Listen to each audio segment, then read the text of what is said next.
नमस्कार, आप देख रहे हैं सी न्यूज भारत में आपके साथ उजश्मी श्रीवास्तव। वक्त हो गया यूपी बुलेटिन का। बात करेंगे देवरिया में कैसे नेहाल सिंह हत्याकांड में शामिल अभियुक्त दीपक मिश्रा को पुलिस ने किया गिरफ्तार, और जानेंगे सोनभद्र में क्यों घर के बाहर पिछले 10 दिनों से टीन शेड के नीचे रात गुजारने को मजबूर है एक परिवार। आगे चर्चा करेंगे उन्नाव की, जहां और जानेंगे क्यों विद्यालय में बन रही बाउंड्री वॉल पर उठ रहे हैं सवाल। इन खबरों पर होगी विस्तार से चर्चा। 7 नवंबर दिन बृहस्पतिवार को थाना सुरौली क्षेत्र अंतर्गत ग्राम जद्दू परसिया के पास मुख्य मार्ग पर युवक शुभम सिंह उर्फ नेहाल सिंह की अज्ञात व्यक्तियों द्वारा गोली मारकर हत्या कर दी गई थी, जिसके संबंध में थाना सुरौली पर मृतक की मां की तहरीर पर अभियोग पंजीकृत करते हुए अभियुक्तों की गिरफ्तारी और घटना के खुलासे के लिए पुलिस अधीक्षक संकल्प शर्मा के निर्देश पर पुलिस टीमों का गठन किया गया था। पुलिस टीम द्वारा पूर्व में पुलिस मुठभेड़ में कुल 5 अभियुक्तों को गिरफ्तार किया गया था। इस घटना में शामिल एक और अभियुक्त दीपक मिश्र को 7 दिसंबर दिन शुक्रवार की भोर में मुखबिर की सूचना पर थाना सुरौली क्षेत्र अंतर्गत विष्णुपुर मोड़ तिराहे के पास से पुलिस मुठभेड़ में गिरफ्तार किया गया, जिसके पैर में गोली लगी है, स्थिति सामान्य है, जिसके पास से अवैध शस्त्र बरामद हुए। पुलिस टीम द्वारा गिरफ्तार अभियुक्त से पूछताछ की जा रही है। जनपद देवरिया में थाना सुरौली क्षेत्र अंतर्गत दिनांक 7/11/2024 को अज्ञात अभियुक्तों द्वारा एक युवक की गोली मारकर हत्या कर दी गई थी, जिसके संबंध में प्राप्त तहरीर के आधार पर अभियोग पंजीकृत किया गया तथा पुलिस टीम द्वारा घटना का अनावरण करते हुए पूर्व में 5 अभियुक्तों की गिरफ्तारी की गई थी। पुलिस टीम द्वारा उक्त अभियोग में मुखबिर की सूचना पर शेष एक अभियुक्त को पुलिस मुठभेड़ में गिरफ्तार किया गया है, जिसके पैर में गोली लगी है, जिसका इलाज चल रहा है, स्थिति सामान्य है, जिसके पास से अवैध शस्त्र आदि बरामद हुए हैं। अभियुक्त से पूछताछ की जा रही है, नियमानुसार अग्रिम विधिक कार्रवाई की जा रही है। देवरिया से सी न्यूज संवाददाता मुरलीधर यादव की रिपोर्ट।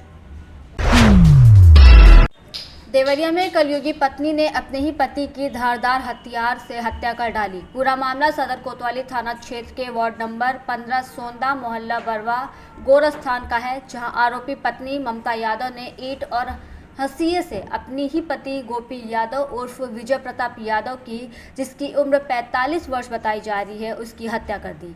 सूचना के बाद मौके पर पहुंचे सीओ सिटी संजय कुमार रेड्डी, सदर कोतवाली दिलीप सिंह सहित पुलिस बल शव को कब्जे में लेकर पुलिस ने धारदार हथियार समेत आरोपी पत्नी को गिरफ्तार किया। वहीं देवरिया कोतवाली पुलिस आगे की कार्रवाई कर रही है। शव को कब्जे में लेकर पोस्टमार्टम के लिए भेजा गया। देवरिया से सी न्यूज संवाददाता मुरलीधर यादव की रिपोर्ट। बता दें कि चौपन थाना क्षेत्र के सिंदूरिया रोड पर स्थित चौपन सीएचसी के बगल के रहने वाले शिव पूजन दास अपने परिवार के साथ पिछले 10 दिनों से अपने ही घर के बाहर टीन शेड के नीचे रात गुजारने को मजबूर हैं। पीड़ित परिवार ओबरा तहसील और चौपन थाने के चक्कर लगाकर हार गए, पर कोई सुनवाई नहीं हुई। वहीं मामले में ओबरा एसडीएम ने बताया कि उनके द्वारा कागज पर मार्क कर चौपन थाना प्रभारी को ताला खुलवाने के लिए कहा गया था, पर उस पर कोई कार्रवाई नहीं की गई। फिर उन्होंने मौके पर नायब तहसीलदार को भेजा था, पर इन लोगों का मामला कोर्ट में लंबित होने की वजह से मामले को रोक दिया गया है। कोर्ट के फैसले के बाद आगे की कार्रवाई की जाएगी। वहीं मामले में पीड़ित 70 वर्षीय शिव पूजन दास अपने परिवार के सदस्यों के साथ घर के बाहर टीन शेड के नीचे पिछले 10 दिनों से रात गुजारने को मजबूर हैं। उनका कहना है कि हम लोग 7 भाई थे, जिसमें इस 7 हिस्से में एक मकान बना है और सभी को बराबर हिस्सा मिला है।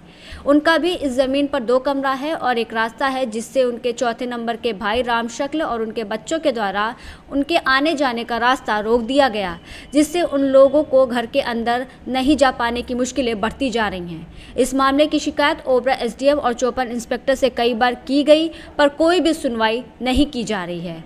वहीं पीड़िता ममता देवी ने बताया कि अब वो अपने बच्चों को छोड़ने स्कूल गए थे और घर पर कोई नहीं था, तभी उनके चचिया ससुर राम शक्ल और उनके बच्चों के द्वारा उनके घर में आने जाने वाले रास्ते को रोक दिया गया। कुछ दिन पहले आपसी झगड़ा हुआ था, दोनों पक्ष थाने गए थे, तभी पुलिस द्वारा दोनों पक्षों पर 151 के तहत मुकदमा दर्ज किया गया था। इससे नाराज भतीजों ने ताला बंद कर दिया। अब लगातार ओबरा तहसील और चौपन थाने का चक्कर लगाने के बावजूद भी कोई सुनवाई नहीं हो रही है। हमारा नाम शिव पूजन दास है। क्या मामला है? मामला ये एक ही निकास है। दोनों भाई आपस में हम लोग निकलते थे, अंदर 2 कमरे में हमारा निवास था। आपसी कहा सुनी गाली गलौज हुआ, उसमें हमको बंद कर दिए, हमारे बच्चे को हमको आपके भाई ने? हाँ, भाई ने नहीं, वहाँ थाने में। और यहाँ खाली जब पाए तो 25 या 26 तारीख की बात हो, तो वो लड़का आया स्कूल से, बाहर निकलल बहू, एक बाद ताला बंद करके वो लोग लापता हन। समय समय पर घर आवलन। में कोई नहीं है? घर में आज इस समय नहीं है, सुबह आए थे सानी भूसा। मामले की शिकायत नहीं दर्ज की हुई? सर, इस मामले की शिकायत 2-3 बार थाने में दी है। रखा था 26 तारीख को, 25 तारीख को। 25 तारीख को आप लोग घर के बाहर हाँ, थे? 25 तारीख को। कुछ कोई सुनवाई नहीं हो रहा है, कुछ नहीं हो रहा है, बच्चों का भोजन वोजन कैसे हो रहा है? नहीं हो रहा है। इधर उधर कोई छोटा वोटा से खाली खा रहा है, बस कुछ खा ही नहीं रहा है।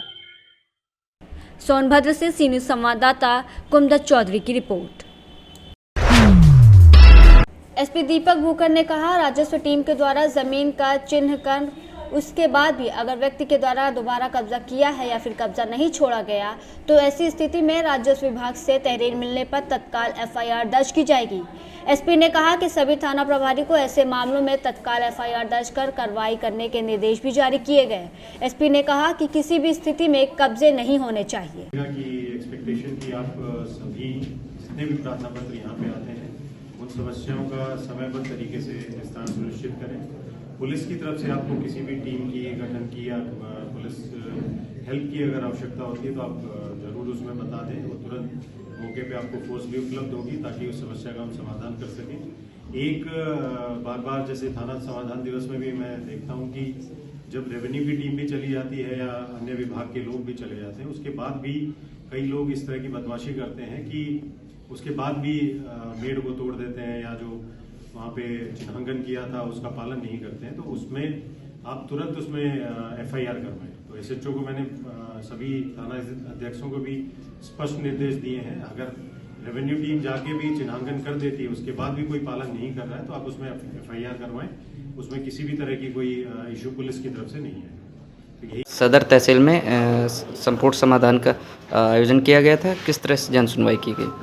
आज सदर तहसील में जिलाधिकारी महोदय की अध्यक्षता में संपूर्ण समाधान दिवस का आयोजन किया गया था। इस संपूर्ण समाधान दिवस में कुल 177 हमारे प्रार्थना पत्र प्राप्त हुए, जिनका मौके पर 7 का मौके पर ही निस्तारण सुनिश्चित किया गया है और रेस्ट का हमने टीम बनाई गई है और 7 दिन के अंदर ही इनका निस्तारण सुनिश्चित कराया जाएगा और फिर इनसे गुणवत्तापरक निस्तारण हुआ है कि नहीं इसके भी फीडबैक के लिए हम लोग व्यवस्था।